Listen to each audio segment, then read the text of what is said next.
तो बच्चों, आज जो कुछ भी पढ़ा कल सब उसे लिख कर और पढ़ कर आना, ठीक है?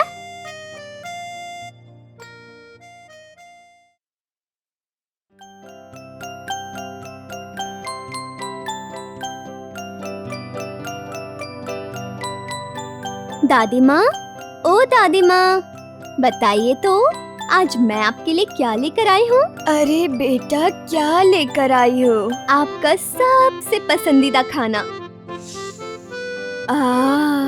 ऐसा लग रहा है जैसे तुम गोविंद भोग चावल की खिचड़ी लेकर आई हो। बिल्कुल सही कहा दादी माँ, क्या तो नाक है। अच्छा ये बता, तुझे ये मिला कहाँ से? बोल्टू के घर से दादी माँ। आज उसके घर में लक्ष्मी पूजा थी, सब पेट भर कर खा रहे थे, तो मैं इसे घर ले आई, एक साथ खाएंगे। अरे एक साथ खाने से क्या तुम्हारा पेट भर जाएगा? बिल्कुल भरेगा।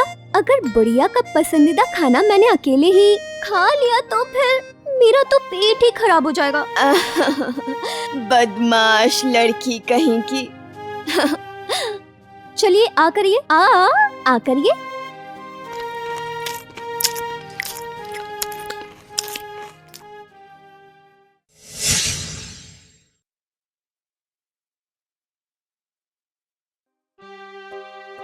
आज सुबह तेरे फूफा जी घर आए थे। जरूर मेरी शादी की बात करने, है ना? अरे हाँ बिटिया, मेरी तो उम्र हो चुकी है, अब बताओ कब क्या हो जाए। उससे पहले कोई अच्छा लड़का तेरा हाथ थाम ले, तेरा घर संसार अच्छे से बस जाए, तभी तो मेरी आत्मा को शांति मिलेगी। आप ही मेरे माता पिता, आप ही मेरे सब कुछ हो। आपको जिस चीज से शांति मिले मैं वही करूँगी। लेकिन हाँ, मेरी भी एक शर्त है। क्या शर्त? क्या शर्त है बिटिया? शादी के बाद आपको मेरे साथ रहना होगा या फिर मैं आपके साथ रहूंगी। मुद्दे की बात ये है कि मैं आपको छोड़कर कहीं भी नहीं जाऊंगी। बता, ऐसा भी कहीं होता है क्या पगली? इस बुढ़िया को अपने साथ रखकर अपना घर संसार कैसे चलाओगी? तुम अपने पति, बेटे, बेटी के साथ खुशी खुशी घर संभालो, मुझे इसी में शांति मिलेगी बेटा। तो ठीक है, फिर मैं आपको अकेले छोड़कर कहीं नहीं जाऊंगी, ये मैंने बता दिया।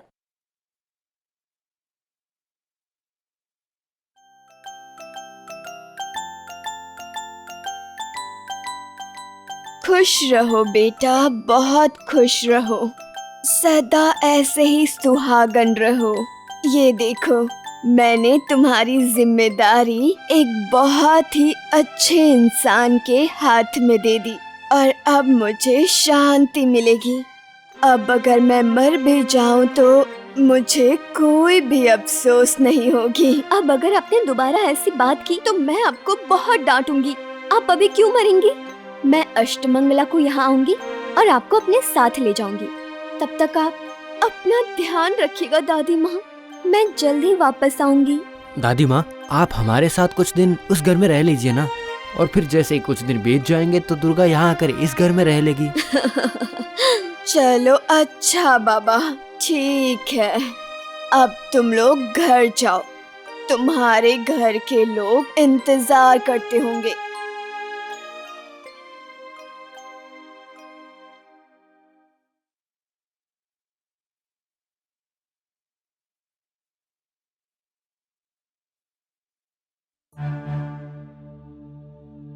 क्यों बेटा, मैं ये सब क्या सुन रही हूँ? बहू अपनी दादी को इस घर में लाने वाली है। देखो बेटा, मैं तुम्हें साफ साफ बता देती हूँ, मैं इस घर में कोई परेशानी नहीं चाहती, समझ गए ना? तुम ऐसा क्यों कह रही हो माँ? तुम तो जानती हो कि दादी माँ की कितनी उम्र हो गई है, उनकी देखभाल करने वाला भी कोई नहीं है। इस बुढ़ापे में वो किसके पास रहेगी? देखो बेटा, उस उम्र में सबको जाना है। कितने ऐसे बूढ़े हैं जो अकेले रहते हैं, वो भी रह लेंगी। मुझे तो ये सब बिल्कुल भी पसंद नहीं है, ये मैंने तुम्हें पहले ही बता दिया है। अष्टमंगला को जा रहे हो, जाओ और शाम तक घूम फिर कर वापस आ जाओ।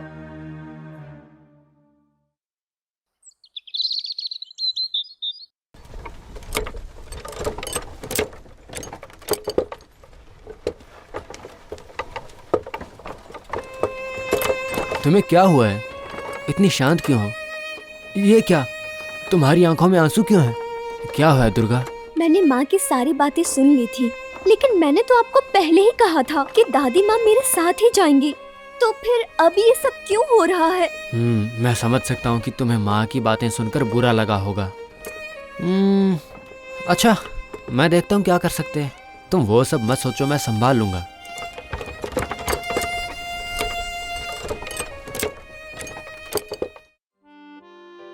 अरे क्या बात है मेरी बिटिया, तो तू आ गई। देखो तो थोड़ा, आहा, कितनी सुंदर लग रही है मेरी बिटिया। दोनों लोग साथ में कितने सुंदर लग रहे हैं, नजर न लग जाए दोनों को। अब जाकर मेरी आँखों को शांति मिली बेटा।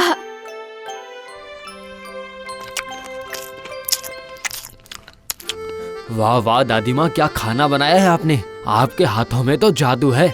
ओहो, बस करो बेटा। अब इस उम्र में जितना हो सकता है दुर्गा माँ की कृपा से उतना कर दिया। ये जो तुम लोग अच्छे से खा रहे हो, मुझे बहुत खुशी हुई। चांदनी रात और जुगनू की चमक में प्यारी दादी माँ और उनकी पोती की बातें खत्म ही नहीं हो रही थी। रात के सन्नाटे में ऐसा लगता है कि आकाश और हवा चुपचाप उनकी ही बातें सुन रहे हैं। लगता है आज प्रकृति कुछ ज्यादा ही खूबसूरत हो गई है। हर कोई आज जैसे जी भर के सांस ले रहा है। आज ऐसा लग रहा है मानो विधाता ने आज दुनिया में कुछ ज्यादा ही खुशियां फैला दी हैं।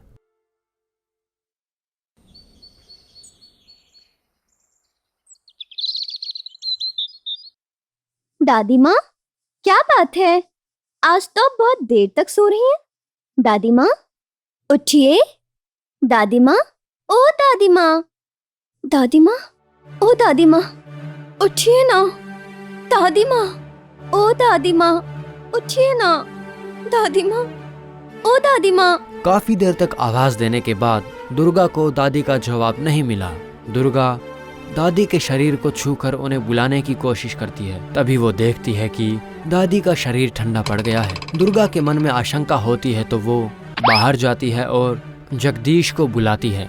जगदीश बिना किसी देरी के डॉक्टर को बुलाता है। डॉक्टर आता है और कहता है कि दादी माँ अब नहीं रही। दादी माँ उन्हें नींद में ही छोड़कर चली गई।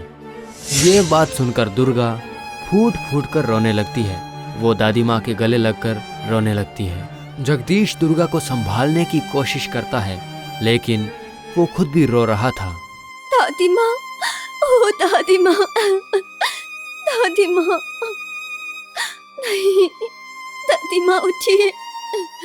दादी माँ, रो मत बेटा दुर्गा, तुम्हारी दादी माँ खुश है। वो खुशी खुशी स्वर्ग चली गई, तुम्हारी शादी कर दी, वो भी इतने अच्छे लड़के से। तुम लोगों को अपने हाथ से खाना बनाकर खिलाया, तुम लोगों को आशीर्वाद देकर गई है। वो बिना किसी कष्ट के इस संसार से चली गई। ये तो अच्छी बात है।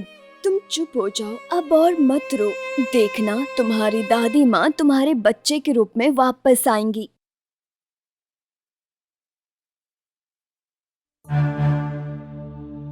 सुनो बेटा, वो स्वर्ग जा रही हैं, अच्छी बात है। भगवान उनकी आत्मा को शांति दे। लेकिन तुम्हें एक बात बता दूं, तुम्हें मुखाग्नि देने की कोई जरूरत नहीं है। तुम्हारी अभी नई नई शादी हुई है, ये सब करने की जरूरत नहीं है। आसपास के किसी लड़के को देखकर उनका मुखाग्नि करवा दो। मेरी दादी माँ को मुखाग्नि मैं दूंगी। ये सब क्या बोल रही हो बहू? तुम एक लड़की होकर तुम ये काम करोगी? ये सब तो किसी लड़के का काम है। हाँ, मैं करूँगी। मेरी दादी माँ का सारा काम मैं ही करूँगी। मेरी दादी माँ के लिए बेटा बेटी दोनों मैं ही थी, और एक लड़का और लड़की में अंतर आप कर सकती हैं। मेरी दादी माँ ने कभी नहीं किया। क्या तुम बोलना क्या चाहती हो बहू? हाँ, मुझे माफ कर दीजिए माँ, लेकिन मैं सच बोल रही हूँ। अच्छा आप बताइए, अगर आपका लड़का नहीं होता और बस एक लड़की होती, तब आप क्या करती माँ? तब क्या आप उसे प्यार से नहीं पालती? हमारे समाज में लड़का और लड़की में भेदभाव हमने खुद ही उत्पन्न किया है। जितने नियम हैं वो हम सब ने मिलकर बनाए हैं। बेटे को अपने पास रखा जाता है और बेटियों को उन्हें विदा कर दिया जाता है किसी और के घर को अपने प्यार से अपना घर बनाने के लिए। तो फिर आप ही बताइए माँ, लड़की होके मैं मुखाग्नि क्यों नहीं दे सकती? मेरी दादी माँ ने कभी भेदभाव नहीं किया, मैं भी नहीं करूँगी। मेरी दादी माँ तो मेरी प्यारी दादी माँ थी। अगर ये मुखाग्नि नहीं करना चाहते तो कोई बात नहीं है, लेकिन मैं ये काम करूँगी। अगर इससे आपका अनादर होता है तो आप मुझे माफ कर दीजिए। दुर्गा, तुम बिना किसी संकोच के ये काम करो। तुम्हारी दादी माँ पर सबसे ज्यादा अधिकार तुम्हारा ही है।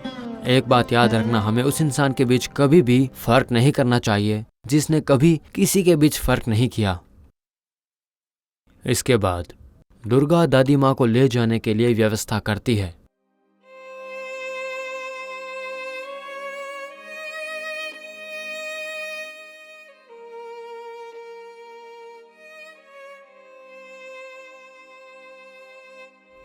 पहले दुर्गा दादी माँ का मुखाग्नि करती है और फिर जगदीश।